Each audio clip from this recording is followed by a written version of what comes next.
आपण सध्या भंडाराच्या वरठी येथे आहोत। बघू शकतो हा जो रस्ता आपल्याला इथं पाहायला मिळत आहे, या रस्त्याची अत्यंत दयनीय अवस्था आपल्याला दिसून येत आहे।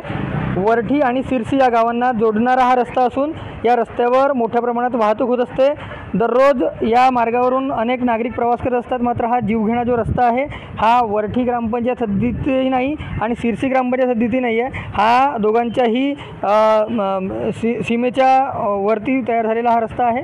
मात्र अजूनपर्यंत या रस्त्याची बांधकाम झाले नसल्याने अनेक अडचणींचा सामना येथील नागरिकांना करावा लागत आहे। खरं पाहायला गेलं तर या रस्त्याचे बांधकाम आमदार नरेंद्र भोंडेकर यांच्या माध्यमातून यांच्या प्रयत्नांनी सुरू झाले आहे। मात्र अर्ध्यावर हे रस्त्याचे बांधकाम थांबले असून जवळपास 800 मीटर ते 1 किलोमीटरचा हा रस्ता जो आहे अजूनही पेंडिंग आहे। त्यामुळं नागरिकांना अनेक अडचणींचा सामना करावा लागत आहे। आपल्यासोबत बोलण्याकरिता येथील नागरिक आहेत, आपण त्यांच्याकडून थेट जाणून घेऊया। त्याला काय सांगाल, काय हा रस्ता का बरं थांबलेला आहे? जगनाळे चौक वरठी या परिसरातील हा रोड असून हा रोड भंडारा, शुक्रवारी आणि संतल्या स्कूलमध्ये डेली स्कूलमध्ये जाणारे विद्यार्थी या रोडने भरपूर जातात।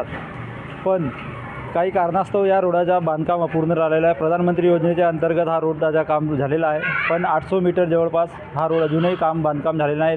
जवळपास 1 वर्ष झालेला आहे, या रोडाचं काम अपूर्ण आहे। काय काय अडचणी नेमक्या येतील नागरिकांना सहन करावे लागतात? या रोडांनी डेली ट्रक वगैरे हेवी लोडिंगच्या गाड्या जात आहेत, पण या रोडाने इतके खड्डे झाले आहेत की डेली अपघात होत आहेत इथे।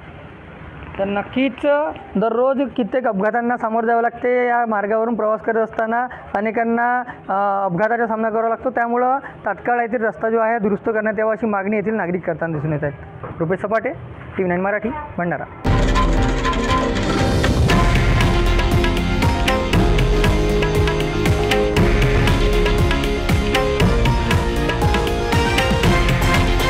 हे आहे देशातील नंबर 1 न्यूज नेटवर्क आणि आपण पाहत आहात TV9 मराठी, एकमेव।